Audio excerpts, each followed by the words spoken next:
अच्छा, space physics और nuclear physics के अलावा इसमें हम जर्नल, अगर आप देखें, बाकी आपके पास जर्नल फिजिक्स का जो सेक्शन है स्टार्टिंग, उसमें देखो आपके पास बिल्कुल स्ट्रेट फॉरवर्ड चीज़ें, कुछ इतना कॉम्प्लिकेटेड उसमें ऐसा नहीं है। सबसे पहले देखो आपके पास ग्राफ से रिलेटेड क्वेश्चन, ठीक है। उसके बाद नेक्स्ट फोर्सेस से रिलेटेड क्वेश्चन। अब क्योंकि फोर्सेस में याद होगा आपको, हमने क्वेश्चन किया था। मैग्नेटिज्म भी हम कर लेंगे इसके बाद, ये सेक्शन कर लें स्टार्ट में। इसके बाद हम मैग्नेटिज्म भी कंटिन्यू करेंगे, ठीक है। इलेक्ट्रिसिटी वगैरह हम कर चुके थे पहले काफ़ी, तो मैग्नेटिज्म हम कर लेंगे, कोई मसला नहीं है। अच्छा, फोर्सेस में ये था कि डिफरेंट डायरेक्शंस जो होती थी, वो डिफरेंट डायरेक्शंस वाला कॉन्सेप्ट अब खत्म हो गया है। अब वो अगर आपको क्वेश्चन देगा तो स्ट्रेट फॉरवर्ड 90 डिग्री का देगा, ये आपके सिलेबस में मेंशन है। तो अब उसमें इतना ज़्यादा भी हमारे पास ट्रिकी क्वेश्चन नहीं होगा। और basic F equals to M A और ये फॉर्मूला रिलेटेड होंगे हमारे पास, सिंपल। और नेक्स्ट अगर हम देखें फोर्स के बाद, तो फोर्स के बाद कुछ क्वेश्चन मोमेंटम से रिलेटेड अगर आ गया तो, क्योंकि अब ओ लेवल्स में बहुत कम, रेयरली पूछा जाता है। आईजीसीएसई में बहुत पूछा जाता है, लेकिन ओ लेवल्स में बहुत रेयर होता है, क्योंकि सिंपल सा फॉर्मूला होता है और सिंपल हम उसको सॉल्व कर लेते हैं, इनिशियल और फाइनल मोमेंटम। उसके बाद नेक्स्ट आप जाओ तो प्रेशर से रिलेटेड क्वेश्चन। और प्रेशर में भी अब आपको पता है कि बैरोमीटर और ये वाले कॉन्सेप्ट स्किप हो गए हैं, हाइड्रोलिक के भी। तो अगर प्रेशर में भी क्वेश्चन होगा तो उसका जर्नल फार्मूला से रिलेटेड क्वेश्चन होगा, F/A। अदरवाइज आपके पास P1 V1 is equals to P2 V2, जो कि बॉयल्स लॉ है आपके पास, जो स्पेसिमेन में भी ये क्वेश्चन था बेसिकली। तो उससे आपको क्लियर हिंट मिल रही है कि जो टॉपिक्स होंगे आपके पास वो कौन से होंगे। तो ग्राफिकल रिप्रेजेंटेशन वाला पहला क्वेश्चन हो गया, स्पीड वेलोसिटी एक्सेलरेशन का। फिर फोर्सेस से related F equals to M A, या इसमें एक्सेलरेशन फाइंड आउट करना, ग्राफ से एक्सेलरेशन फाइंड करके फोर्स कैलकुलेट करना, रिजल्टेंट फोर्स कैलकुलेट करना। और उसके अलावा फिर मोमेंटम, बहुत कम चांसेस, लेकिन फिर भी बेसिक है, सिंपल माइंड में रखना उसको भी। प्रेशर की बात करें, प्रेशर बहुत सिंपल हो गया, P is equals to F/A, P1 V1 equals to P2 V2। Basic question इसी से रिलेटेड आ रहे होते हैं, वरना प्रेशर इन लिक्विड का फॉर्मूला है ρGH।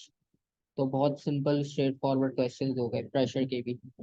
उसके अलावा फिर एनर्जी, वर्क एनर्जी पावर पे अगर आप आओ तो एनर्जी में आप एनर्जी के नेम्स याद कर लेना सारे, कौन कौन सी टाइप की एनर्जी है, टाइडल, जियोथर्मल और ग्रेविटेशनल, इलेक्ट्रिकल, काइनेटिक, पोटेंशियल। तो ये सारे एक बार नाम पढ़ लेना, उनकी एप्लीकेशंस उसमें रिवीजन नोट्स में है मेंशन, ताकि कभी एग्जांपल होती है तो याद नहीं आ रहा तो उसका नाम क्या है एनर्जी का, तो ये थोड़ा सा कंफ्यूजन होता है। तो एनर्जी थोड़ा सा थ्योरेटिकल पढ़ लेना एक बार।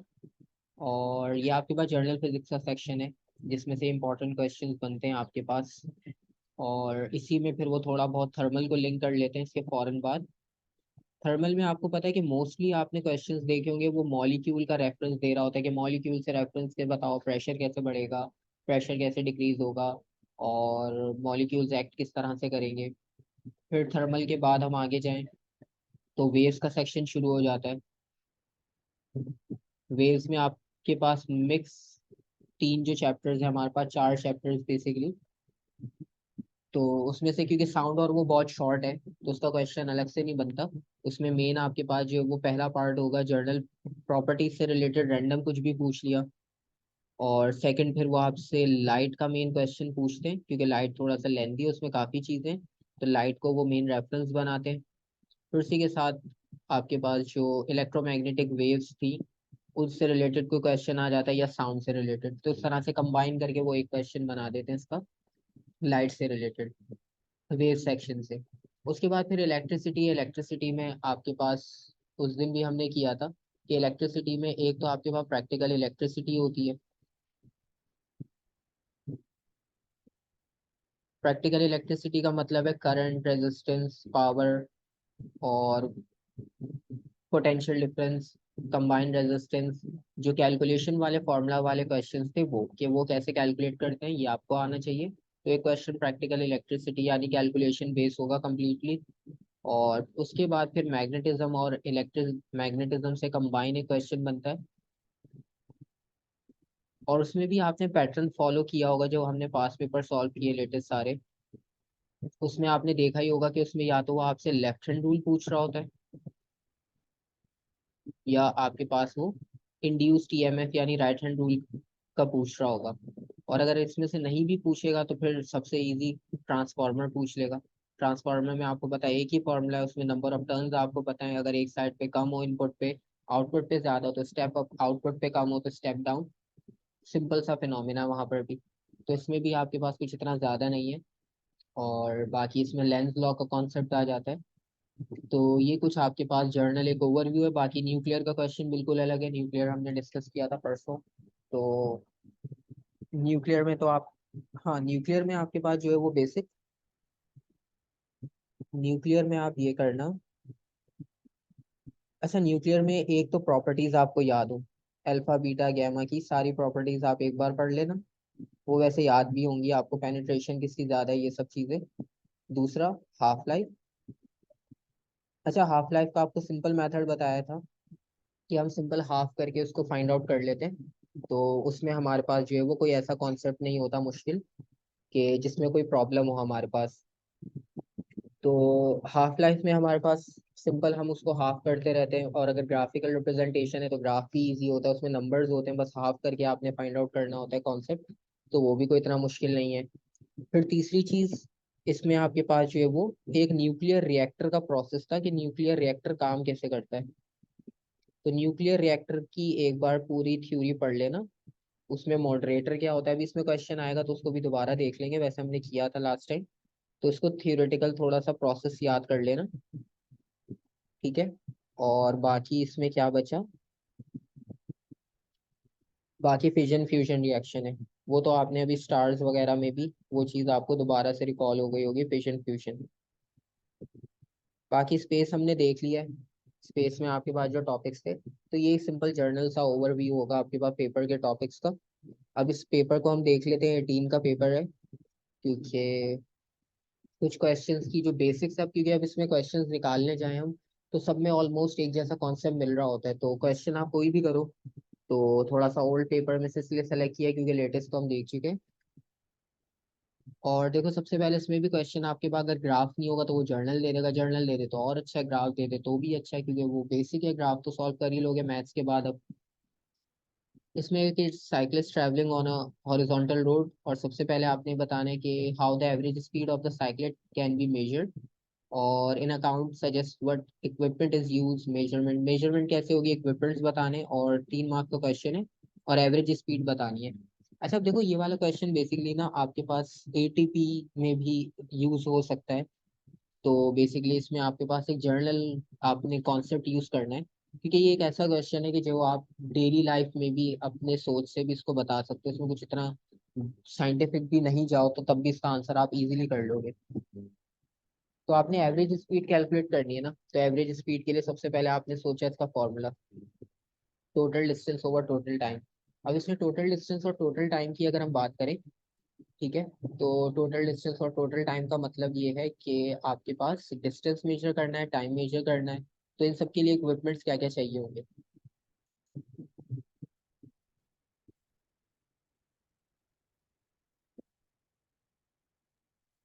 Stop watch. स्टॉप वॉच आ गया टाइम के लिए, सिंपल।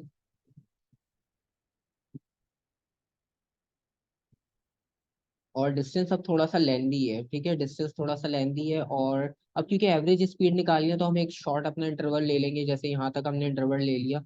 और साइक्लिस्ट उसी स्पीड से जब मूव कर रहा होगा इस डिस्टेंस में, एवरेज स्लो होगा थोड़ा फास्ट होगा, तो आगे भी वो उसी तरह से कंटिन्यू करेगा। तो ये आपके पास जो है वो डिस्टेंस मेजर करने के लिए हम मेजरिंग टेप यूज करेंगे, क्योंकि रूलर नहीं होगा यहाँ पर हमारे पास। तो हम क्या करेंगे, सबसे पहले प्रोसेस इस तरह से होगा कि हमने इनिशियल मार्क किया, ये हमारा इनिशियल मार्क हो गया। ठीक है, ये हमारा इनिशियल स्टार्टिंग पॉइंट है। तो इसका मतलब ये है कि सबसे पहले हमने डिस्टेंस मेजर करना है, मेजर डिस्टेंस बिटवीन 2 पॉइंट्स। अब ये 2 पॉइंट्स हमने ले लिए रेफरेंस यूजिंग मेजरिंग टेप। ठीक है, क्योंकि मेजरिंग टेप हम नॉर्मली ग्राउंड्स में भी यूज करते हैं, हमें पता है कि उसमें काफी आपके पास लेंथ होती है मेजर करने के लिए। और दूसरा क्या करेंगे, ये तो हमने कैलकुलेट कर लिया।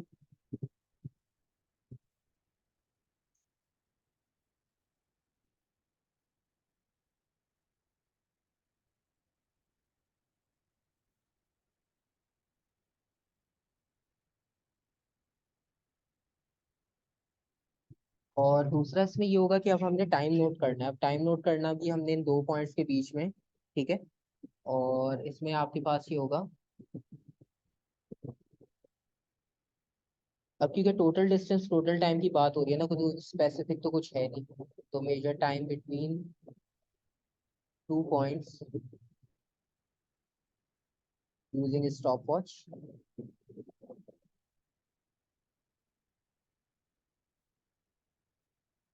ठीक है, 2 मार्क हो गया आपके पास। दो चीजें आपके पास यहाँ पर हो गई। तीसरी चीज आपको पता है फॉर्मूला यूज करना है, तो एवरेज स्पीड जो होगी आपके पास वो इक्वल होगी total distance divided by total time.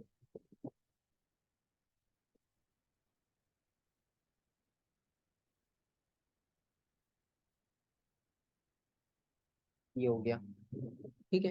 इसके बाद next, for part of the journey the साइक्लेट has a constant negative acceleration, state what is meant by negative acceleration. अच्छा, नेगेटिव एक्सेलरेशन की बात कर रहा है, सिंपल है। नेगेटिव एक्सेलरेशन का मतलब ये है कि हम उसको डेसेलरेशन भी कहते हैं। इसका मतलब ये हुआ कि नेगेटिव एक्सेलरेशन कब होगी, जब आपकी स्पीड इंक्रीज करेगी या डिक्रीज करेगी। डिक्रीज। Degrees. ठीक है, तो इसका मतलब ये है कि हम यहाँ पे टाइम टू टाइम इंक्रीज या डिक्रीज दोनों का कॉन्सेप्ट होगा। तो इसका मतलब ये है कि आपकी जो स्पीड होगी वो डिक्रीज हो रही होगी यहाँ पे,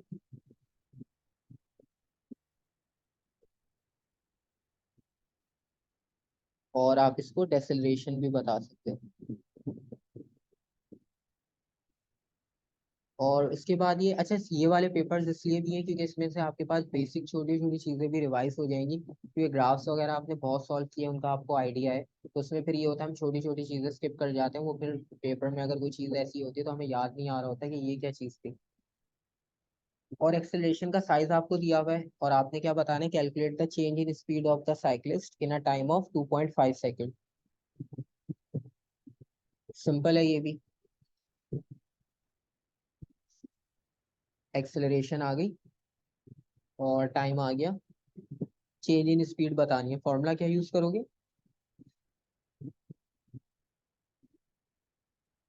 ठीक है।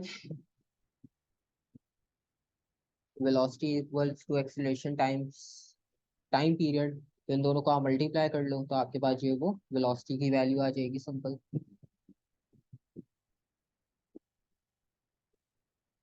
ठीक है, अब देखो इनमें इसमें इन्होंने ग्राफिकल कोई क्वेश्चन नहीं दिया, ठीक है, क्योंकि इसमें आपको मैंने करवाने का रीजन ये था कि आपके पास ग्राफिकल की तो प्रैक्टिस है, इसकी भी आपको आइडिया हो जाएगा। पार्ट टू आप देखो, अब आपके पास फोर्सेस से रिलेटेड है पार्ट टू। सही है, आप पुराना पेपर देखो, नया पेपर पैटर्न आपको यही मिलेगा, पहले क्वेश्चन उससे रिलेटेड, फिर क्वेश्चन जो है फोर्सेस से रिलेटेड। अब आप देखो, सबसे पहले उन्होंने पूछा है the forces on the box are balanced and box is stationary. ठीक है, एक फोर्स आपके पास यहाँ अप्लाई हो रही है, एक फोर्स आपके पास यहाँ अप्लाई हो रही है, दोनों ऑपोजिट हैं लेकिन इक्वल भी है, क्योंकि इन्होंने अब लिखकर जो दी है इक्वेशन, मतलब बॉक्स मूव नहीं कर रहा है। The force on the box are balanced and box is stationary, state what is meant by balance forces. Balance forces का मतलब ये,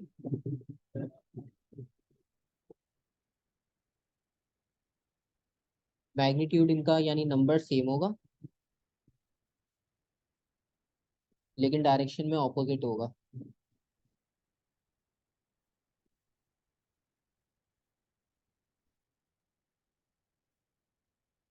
और दूसरा, the frictional force in 2.1 does not produce any heating effect. वैसे फ्रिक्शन में heating होता है effect, लेकिन यहाँ पर अभी उन्होंने कहा है कि नहीं हो रहा heating effect. State work must happen for the frictional force to produce heating. अगर आपने हीटिंग प्रोड्यूस करना है तो कैसे प्रोड्यूस होगा,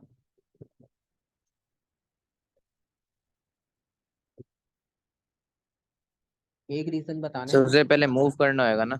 यूज करना पड़ेगा, ठीक है, क्योंकि अभी ऊपर आपने कहा, क्योंकि देखो आपके पास एक चीज स्टेशनरी। बहुत इंपॉर्टेंट है कि आपके पास जो भी क्वेश्चन होता है ना, उसका हिंट आपको पिछले पार्ट से मिल रहा होता है। पिछले पार्ट में उसने कहा वो मूव नहीं हो रहा, अब उसने कहा कि आपने अगर हीट प्रोड्यूस करनी है तो हीट प्रोड्यूस करने का मतलब है कि आपको बॉक्स को स्लाइड करना पड़ेगा या मूव करना पड़ेगा।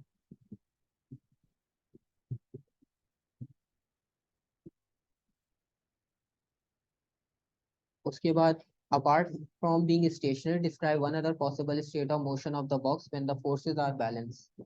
हाँ, अगर फोर्सेस बैलेंस हो तो एक और स्टेट कौन सी हो सकती है रेस्ट के अलावा। ये भी आपको पता है। Constant acceleration. कांस्टेंट एक्सेलरेशन या speed? Constant speed. Constant speed.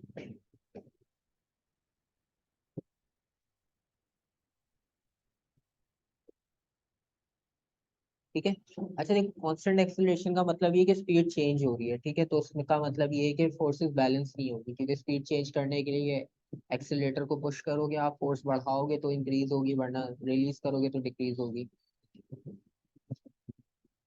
और उसके बाद है when P is equals to 100, F is equals to 85। P basically आपके पास शायद फ्रिक्शनल फोर्स के ऊपर मेंशन था कहीं पर। अच्छा, P अप्लाइड फोर्स है, ठीक है।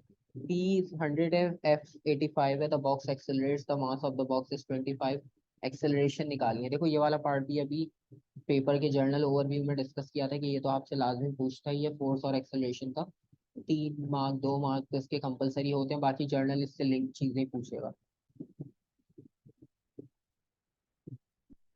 तो एक्सेलरेशन सर आप पहले आप हम्म, दोनों को माइनस कर लें, फिर आप F equals to M A वाला फॉर्मूला लगा दें।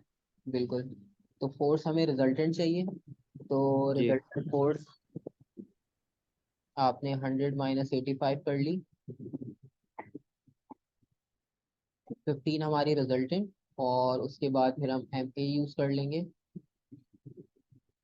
मास 25, एक्सेलरेशन फाइंड आउट करनी है, ठीक है। तो एक्सेलरेशन इस तरह से फाइंड आउट हो जाएगी।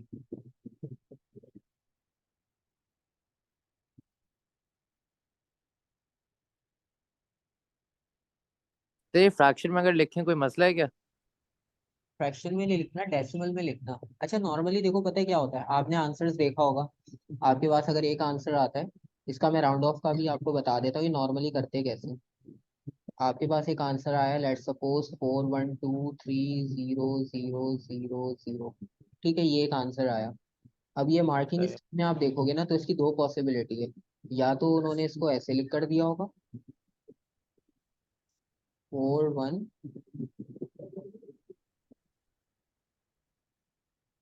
ठीक है, एक तो पॉसिबिलिटी ये है। दूसरी, तो स्टैंडर्ड फॉर्म में लिखा होगा। 5 6 7, या तो साइंटिफिक नोटेशन होगी, या आपके पास अगर वो स्टैंडर्ड फॉर्म में भी लिखेगा तो वो 41 इसको 00 कर देगा। इनका बेसिक, फ्रैक्शन नहीं मतलब।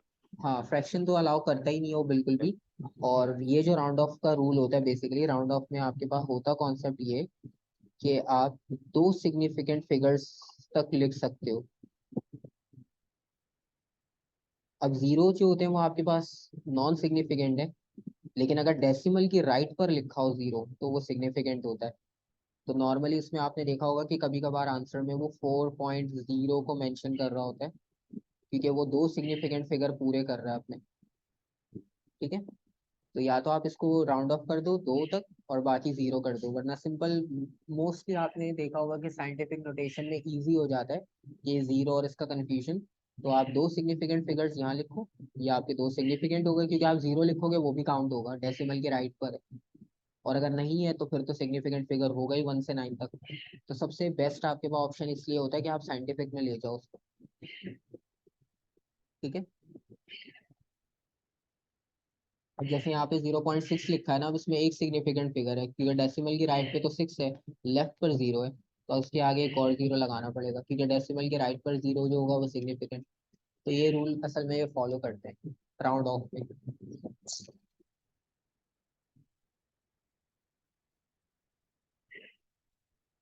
अच्छा ये वाला जो क्वेश्चन है, अब आपको एक चीज और मजे की बताऊं इसमें, ये वाला जो क्वेश्चन है ये हम कर रहे हैं 2018 में, और ये सेम क्वेश्चन आपके पास उन्होंने स्पेसिमेन में भी दिया है, और ये एक पेपर कहीं और भी रिपीट था। क्योंकि ये मॉलिक्यूल्स वाला जो क्वेश्चन है ना, ये आपके पास मोस्टली रिपीट हो रहा होता है, ये वाला कॉन्सेप्ट के पार्टिकल्स कैसे प्रेशर इंक्रीज कर रहे हैं, कैसे अप्लाई कर रहे हैं, प्रेशर क्यों इंक्रीज हुआ मॉलिक्यूल्स में, बताओ पार्टिकल्स के रेफरेंस से बताओ, किसी भी तरह से पूछेंगे, ठीक है। तो आपके पास जो है वो ये वाला क्वेश्चन आपको मिलता है सेम, आप स्पेसिमेन में देखोगे, मैं आपको स्पेसिमेन में भी दिखाता हूँ, उसमें भी आपको एक क्वेश्चन मिलेगा सेम।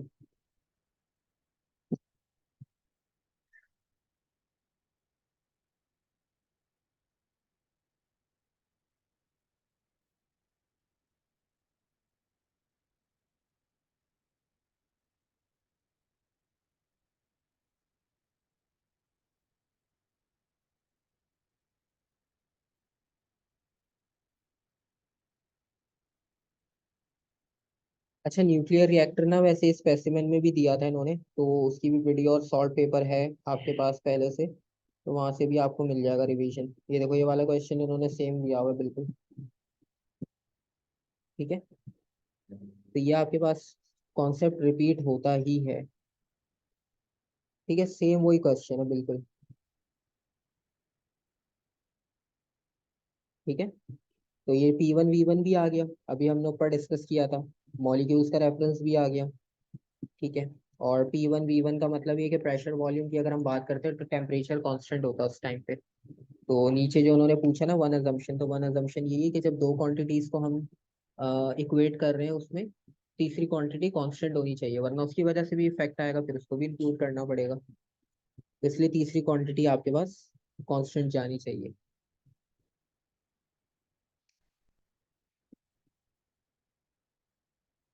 और उसके बाद क्वेश्चन 4। अच्छा, वर्क डन वगैरह के क्वेश्चन आपको नए पेपर्स में इतने नहीं मिले होंगे कहीं भी, तो इसमें ये कि वर्क डन का भी क्वेश्चन इंक्लूड है कि women does work as she raises a flag by pulling downward on a rope, this is shown in figure 4.1। What is meant by work done? Work done की definition बतानी है, सिंपल। Work done की definition क्या लिखते हो आप? Sir उसकी मुझे फॉर्मूला पता है, फोर्स इंटू डिस्टेंस होता है, लेकिन लिखें कैसे? प्रोडक्ट ऑफ करके लिखो। अच्छा। Product of force into displacement, या आप इसको ऐसे भी लिख सकते हो कि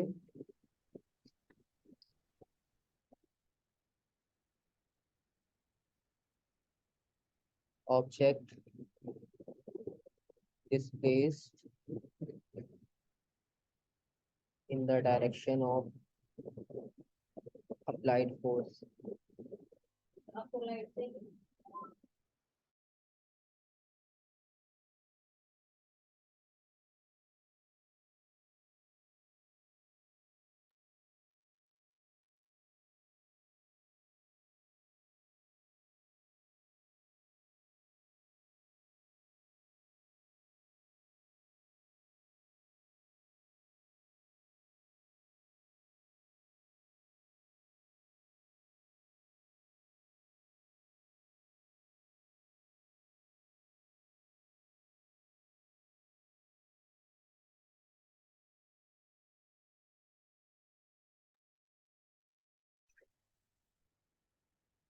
और नेक्स्ट पार्ट आपके पास है इसमें कि the mass of the flag is 0.5 kg और the flag is raised through a height of 6 metre. The gravitational field strength is 10 newton per kg, और आपने ग्रेविटेशनल पोटेंशियल एनर्जी फाइंड करनी है, सर mgh लगा दें। mgh। ठीक है, तो ये 2-3 मार्क के क्वेश्चन तो आपको हर उसमें पार्ट में फ्री मिलते ही मिलते हैं। Next, suggest and explain a reason why the work done on the rope is larger than the value calculated in B।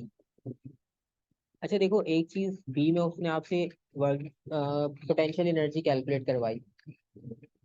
अब नॉर्मली होगा जब आप फ्लैग को ऊपर की तरफ रेज कर रहे हो, तो उसमें पोटेंशियल आपके पास जो वो स्टोर हो रही है, काइनेटिक कन्वर्ट हो रही है पोटेंशियल में। ठीक है, तो इसमें नॉर्मली आपके पास होगा ये कि आपके पास जो एनर्जी की फॉर्म है वो कन्वर्ट हो रही है। तो suggest and explain a reason why the work done on the rope is larger. Work done larger क्यों होगा?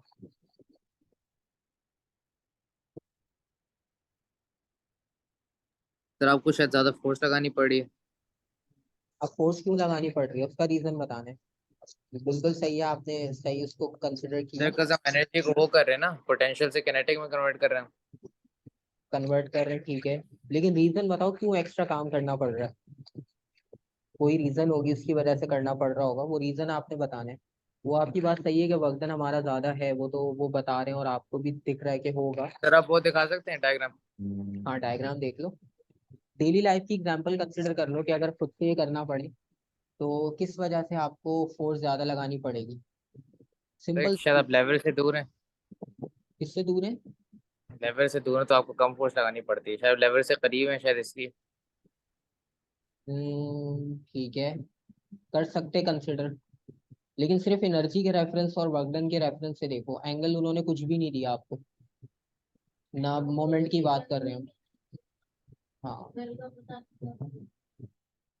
देखो सिंपल सी बात है, आप रोप को यूज कर रहे हो ना, आप रोप को जब वहां पे पुल करोगे तो एक फोर्स ऑटोमेटिक इन्वॉल्व हो जाएगी, उसके अलावा एयर रेजिस्टेंस नहीं होगी, Friction. फ्रिक्शन होगी। ठीक है, हाँ, तो फ्रिक्शन की वजह से होगा क्या कि आपको फ्रिक्शन को भी अब ओवरकम करना पड़ेगा, तो इसलिए हमारा जो वर्क डन होगा वो ज्यादा हो जाएगा इस कैलकुलेटेड वैल्यू से जो हम यहाँ कैलकुलेट कर रहे हैं। ठीक है, तो इसका मतलब ये है कि यहाँ पर हम लिखेंगे due to force of friction. Hmm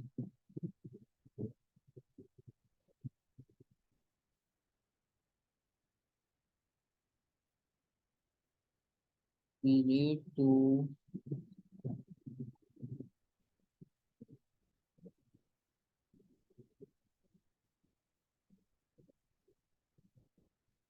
apply more force or greater force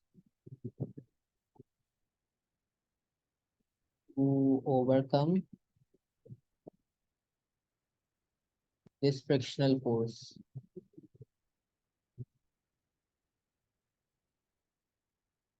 इस फ्रिक्शनल फोर्स की वजह से आपके पास जो वर्क डन होगा आपका वो ग्रेटर हो जाएगा, जो हमने ग्रेविटेशनल पोटेंशियल एनर्जी कैलकुलेट की है उससे। ठीक है, तो हम ग्रेविटेशनल पोटेंशियल और इसकी कन्वर्जन में फ्रिक्शन की वजह से हमारी फोर्स थोड़ी सी ज्यादा इन्वॉल्व हो जाएगी। ठीक है,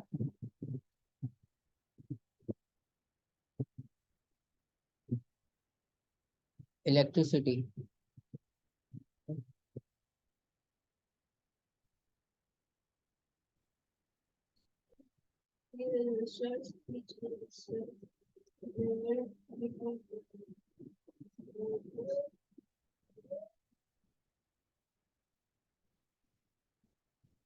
अच्छा देखो इस वाले क्वेश्चन में जो पहला क्वेश्चन है ना, आपकी काफी सारी चीजें रिवाइज हो जाएगी एक ही उसमें। देखो उन्होंने आपसे बोला क्या है,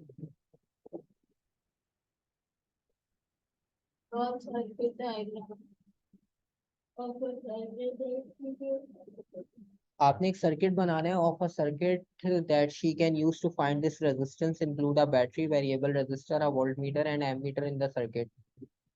तीन रेजिस्टर हैं और 3.9 ओम के, 3 वॉट इनकी पावर है, और she checks the value of the resistance of one of the resistors. ठीक है, एक रेजिस्टर की वैल्यू देख ली, बाकी सब 3.9 के हैं, हमें पता चल गया। सर्किट डायग्राम बनानी है, circuit that she can use to find this resistance include a battery. अब आपने पूरा सेटअप बनाकर दिखाना है कि क्या सेटअप हम यूज करेंगे जिससे हम ये रेजिस्टेंस फाइंड आउट कर सकते हैं।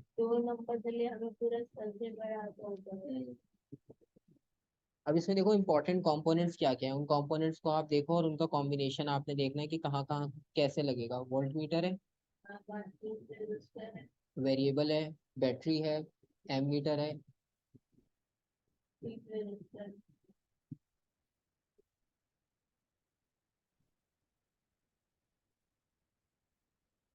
एक तो पता नहीं विंडोज का क्या फंक्शन है, कहाँ से खुलता है कैसे बंद होता है किसी को नहीं पता। हो गया। अच्छा, अब आपने इसकी डायग्राम को कंप्लीट करना है।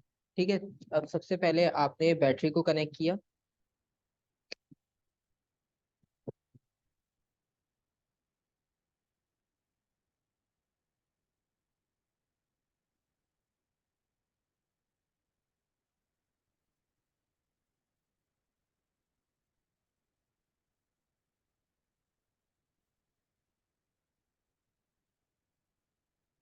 ठीक है, हमने यहाँ पे बैटरी को कनेक्ट किया और बैटरी के साथ आपको पता है सीरीज में एमीटर लगता है हमेशा, तो सीरीज में आप एमीटर लगा दोगे। ठीक है,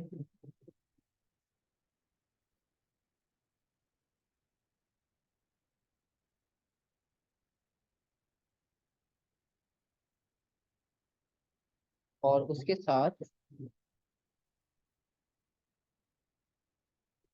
अच्छा, अब आपके पास 3 रजिस्टर हैं, तीनों की वैल्यू सेम है, तो हम एक रजिस्टर लगा लेंगे, किसी एक की फाइंड आउट कर लेंगे, तो बाकी की वैल्यू भी वही है, तो हमें 3 लगाने की जरूरत नहीं है, हम एक लगाएंगे सिंपल।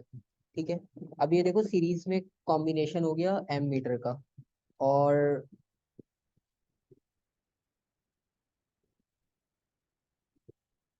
एक इसमें वेरिएबल रजिस्टर लगेगा,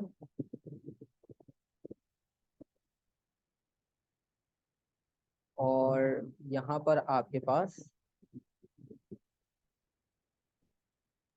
जी सर, आपने कैसे डिसाइड किया कि आपको पहले बनाना चाहिए सीरीज? देखो आपके पास जो सबसे पहला सेटअप है ना आपका यहाँ से, उसमें आपने ये बताया कि पहले तो पॉजिटिव से आप जाओगे, सबसे पहले एम मीटर लगेगा सीरीज में। ठीक है। और सीरीज कॉम्बिनेशन का मतलब ये कि एम मीटर के साथ सीरीज में लगना चाहिए रजिस्टर, क्योंकि सीरीज में करंट सेम होता है, तो एम मीटर जो रजिस्टर के साथ लगा हुआ है वो आपके पास कैसा होगा, सीरीज कॉम्बिनेशन में। तो इसलिए सबसे पहले ये दो आपने कनेक्ट कर लिए। वोल्ट मीटर का आपको पता है कि वो हमेशा लगता है आपके पास उसमें पैरेलल कॉम्बिनेशन में। ठीक है। तो इसके बाद आप जो है वो पैरेलल कॉम्बिनेशन में जब बनाओगे, तो पैरेलल कॉम्बिनेशन में आप उसके साथ वोल्ट मीटर लगाओगे। ठीक है। तो अब ये आपके पास रजिस्टर जो है बेसिकली इसके साथ पैरेलल कॉम्बिनेशन में लगा हुआ है वोल्ट मीटर। तो बस वो बेसिक्स ये चेक कर रहा है कि आपको एम मीटर और वोल्ट मीटर का पता होना चाहिए कि वो सीरीज या पैरेलल में कहाँ लगते हैं, क्योंकि कंफ्यूजन ये है कि हमें चलो सिंबल तो पता है, हम कनेक्ट भी कर लें, लेकिन सीरीज में करें पैरेलल में ये नहीं समझ आता। अक्सर ये होता है एक स्क्वायर बनाया उसमें सारे कंपोनेंट लगा दिए, वो सारे सीरीज में लग गए। तो अब इसमें नॉर्मली ये होता है कि आपके पास आपको पता होना चाहिए कि आपके पास जो है वो वोल्ट मीटर पैरेलल में है, तो वो पैरेलल कैसे कनेक्ट करना है, सीरीज में अगर एम मीटर है तो वो सीरीज में कैसे कनेक्ट करना है। तो ये आपके पास इसमें कॉम्बिनेशन इस तरह से बनता है। ठीक है। तो आपके पास V is equals to I R का फॉर्मूला होगा, सिंपल आप उससे वेल्ड कैलकुलेट कर सकते हो। ठीक है। वो कैलकुलेशन वाला पार्ट अभी देखते हैं आगे किस तरह से है। तो बस इसमें ये चीज़ याद रखनी है कि वोल्ट मीटर को आप पैरेलल में लगाते हो, एम मीटर को आप सीरीज में लगाते हो। ये दो चीज़ें इंपॉर्टेंट अगर याद रहेगी तो सर्किट आपका ऑटोमेटिक सही बन जाएगा। और उसके बाद ये कि when the circuit is turn on, the potential difference across the resistor is 4.2 volt and the current in the resistor is 1.2 ampere। और रेजिस्टेंस आपने बतानी है, रेजिस्टर की रेजिस्टेंस कैलकुलेट करनी है। पोटेंशियल डिफरेंस दिया हुआ है, करंट दिया हुआ है, V equals to I R लगा के सॉल्व हो जाएगा, सिंपल है। ठीक है। सर इलेक्ट्रिसिटी में मतलब फॉर्मूलाज भी लिमिटेड है ना? पहला पार्ट जो है वो प्रैक्टिकल इलेक्ट्रिसिटी से जो आता है वो यही आपके पास है। इसमें देखो आपसे प्रैक्टिकल का पूछेगा, वो कैलकुलेशन वाला पूछेगा, उसके बाद इलेक्ट्रोमैग्नेटिज्म पे जाएगा। तो देखिए, अक्रॉस द रेजिस्टर लिखा है 4.2, तो मतलब एक रेजिस्टर का 4.2 है ना अक्रॉस, तो तीन रेजिस्टर है, तो हमें मल्टीप्लाई नहीं करेंगे वोल्टेज को बाय 3? नहीं नहीं नहीं, आप एक ही की कैलकुलेट करोगे, उन्होंने आपसे एक ही का पूछा है, रेजिस्टेंस ऑफ द रेजिस्टर। कुछ ऊपर ने तीन रेजिस्टर बोले ना, इसलिए। हाँ नहीं नहीं, अब आप एक का कैलकुलेट करोगे बाकी का भी वही होगा, रेजिस्टेंस सेम ही आएगी। लेकिन यहाँ पर इन्होंने ये है कि आपके पास जो है वो रेजिस्टेंस फाइंड आउट करने के लिए आप एक की जो करोगे वो बाकी सबका होगा, क्योंकि हमने सर्किट में भी एक लगाया है, क्योंकि तीनों आइडेंटिकल है, तीनों लगाने का फायदा ही कुछ नहीं है।